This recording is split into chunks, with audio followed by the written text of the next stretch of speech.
Steven Adams' extraordinary family tree, Vince Carter's not-so-prestigious NBA record, and the amazing underdog story of Giannis Antetokounmpo. You're not going to want to miss this.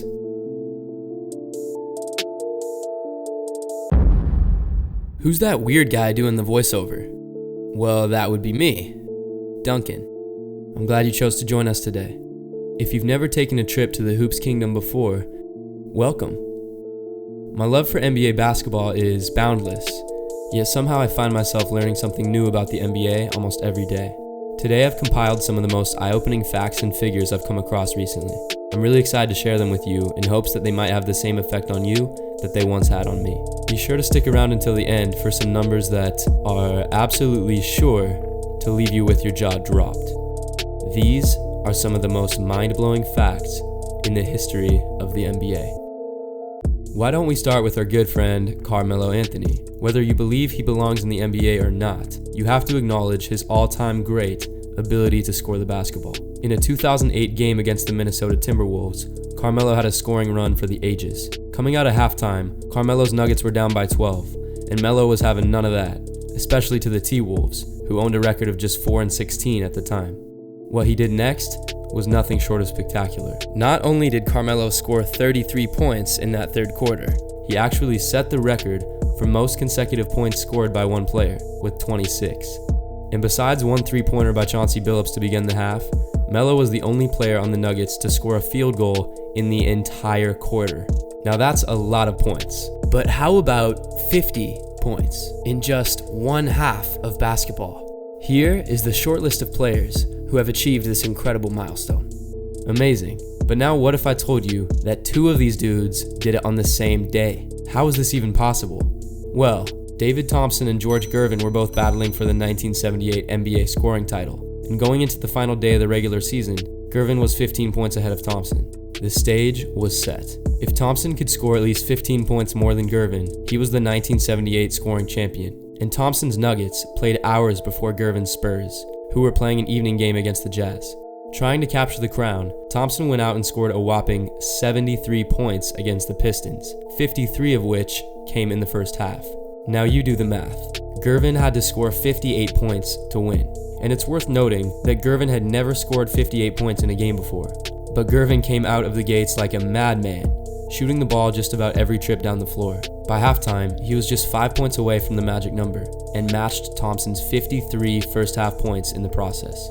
Gervin scored 10 more points in the third quarter and sat out the fourth, winning the NBA scoring crown and finishing with 63 points on an astounding 49 field goal attempts. Thompson and Gervin both lost their respective games. Pass the ball, kids. The shootout of 1978 will go down in basketball lore, but so will the shootout of 2020. Don't know what I'm talking about? Well, it's between two of the most beloved veterans in our game today, 42-year-old Vince Carter and 39-year-old Jamal Crawford. What's there to be fought for at this point between the 8-time All-Star and the 3-time Sixth Man of the Year? Okay, you ready? Losses. Yeah, you heard me. As it currently stands, the two most losingest players in the history of the NBA are Vince Carter and Jamal Crawford. Many of the figures I found online weren't updated or didn't include playoff losses. So what did I do? I did it by hand. As it turns out, Vince is sitting at an all-time record 771 total career losses in which he played in the game. Jay Cross, well, he's at a hefty 761. This race could get really interesting if Crawford signs with the team for one more year. But with Vince on the Hawks for his final season and likely to rack up dozens more losses, it's looking like the Hall of Famer will solidify his spot as the biggest loser in NBA history. That one just blew my mind. Speaking of Hall of Famers, I was recently thinking about when Kobe dropped 60 points and a game winner in the final game of his career. Even as a Suns fan, it still gives me chills. Now, Kobe got some love for his historic performance, and it was well deserved at that. But I want to put just how ridiculous and how unfathomable that really was into perspective. Kevin Durant is one of the best scorers the game has ever seen. Dude's pretty much 7 feet tall and can handle and shoot with the very best of them. Not to mention he's 6th all-time in career scoring average, with 27.02 points per game. Yet his career high is only 54. Still a lot, by all means, but it seems a bit underwhelming considering his legend status. And what about Kareem Abdul-Jabbar, the NBA's all-time leading scorer? His career high is 55. Dirk Nowitzki, 53. Charles Barkley, 47. A 60-point performance would have been career highs for all those guys. Out of the thousands of games they have played, imagine if one of them dropped 60 in their final game. The triple-double kings. Everyone knows them, Oscar Robertson and Russell Westbrook. But did you know about Elmore Smith? In the 1973-1974 NBA season, Smith had 6 triple-doubles. Not impressed yet? That's fair. But what if I told you all of those triple-doubles were composed of points, rebounds, and blocks, and that in one of those games he recorded 12 points, 16 rebounds, and an NBA record that still stands today, 17 blocks in one game. How are you guys doing so far? You learned something new yet? Don't forget to hit that subscribe button, everybody. Now let's keep on rolling. I thought I knew everything there was to know about Ron Artest, but apparently I didn't. During his rookie season in 1999, he actually worked 2 jobs. One as a pro basketball player for the Chicago Bulls, and the other as an employee at Circuit City, an electronics retail company. Damn, I thought. The NBA didn't pay him enough. Wait, no, that can't be it. Ron's rookie salary was over $1 million. So what was Ron doing, helping customers find stereo systems and AA batteries? Well, according to him, to keep him grounded from too much partying. Imagine walking into Circuit City on a random afternoon to be greeted by an employee who also happens to be 6 feet 7 inches and play for your hometown NBA team. But it doesn't stop there. On his application, he needed to include a reference and a prior occupation. So what did Ron write down? NBA player, and Jerry Krause, then general manager of the Chicago Bulls. Ron only ended up working just 1 shift, and supposedly made great use of his 50% off employee discount before turning in his resignation letters. Have you guys heard of the Addams family? Nah, not talking about them. I'm talking about Steven Adams and his 17 older brothers and sisters. 6'11" Sid Adams, Steven's father, was an English Navy sailor, and I guess you could say he was a bit adventurous at sea, making a total of 18 children with 5 different Polynesian women. And number 18, the last of the bunch, turned out to be this guy. And Steven's sister, Valerie, is a 2-time Olympic gold medalist and 4-time world champion in the shot put. The FIBA World Cup starts this week, and that's got me thinking back on the amazing story of league MVP Giannis Antetokounmpo and his tumultuous battle to attain Greek citizenship back when he was a little teenager. By now, we know that Giannis is Greek, but technically, for more than 17 years, he wasn't. Giannis and his brothers are sons of Nigerian immigrants who fled Africa to seek salvation in Europe. Giannis was born in Greece, but he was not considered to be a citizen, as Greece immigration policies uphold the laws of jus sanguinis, which states that citizenship is determined by the nationality or ethnic origins of one's parents. It did not matter that Giannis was born in the streets of Athens. The Greek government did not consider him to be one of their own.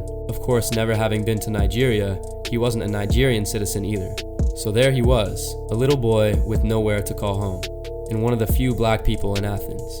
He spent much of youth hustling with his brothers, selling pirated CDs and sunglasses, and pulling together as many scraps as possible to help out his parents and brothers. With the keen eye of a forward-thinking basketball coach who stumbled across the slender youngster at a public park, Giannis picked up basketball, and he kept growing. The coach also found a sponsor that would pay Giannis' family a monthly stipend, so Giannis and his brothers could play basketball, an activity considered to be a luxury for a family focused on survival. Not long before he would head to New York for the 2013 NBA draft, Greece finally granted Giannis citizenship. Why? Because of his status as a professional basketball player in America.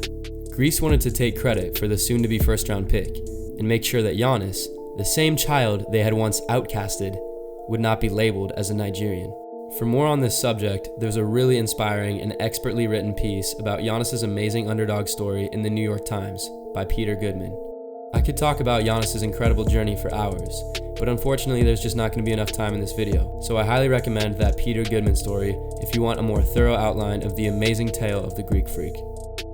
Usually, the best 3-point shooters in the NBA are also the best free throw shooters, and that makes sense. If you can shoot, you can shoot. If you can't, well, you can't. But in the 2002-2003 NBA season, we saw one of the strangest statistical anomalies in the history of basketball. Bruce Bowen had a phenomenal NBA career, winning 3 titles with the San Antonio Spurs and being named to an all-defensive team for 9 straight seasons during the 2000s. On top of that, he was also an elite three-point shooter. Here's a chart I made plotting the 34 best three-point shooters in the league by percentage in the 2002-2003 season. The further right a player is, the higher his three-point percentage. The further up a player is, the higher his free throw percentage.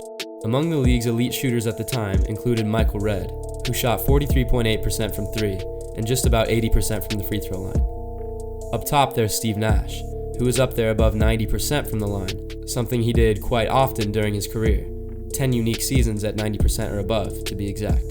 And then there's Ray Allen with a lower three-point percentage, but up there above 90% as well. As we look down the list, there's Dirk, Kobe, and even T-Mac. As you might have expected, the better a player's three-point percentage, the better his free throw percentage. The red line there represents the league average for free throw percentage. As you can see, each of the top 34 three-point shooters in the league were also above average at shooting free throws. Except for one. Where is Bruce Bowen? All the way down. Give me a moment. Here. In the 2002-2003 season, Bowen shot 44% from 3, yet an abysmal 40% from the line. Bowen shot a higher percentage from 3 than he did at the free throw line. What? That's like being a mathematician but not knowing your times tables.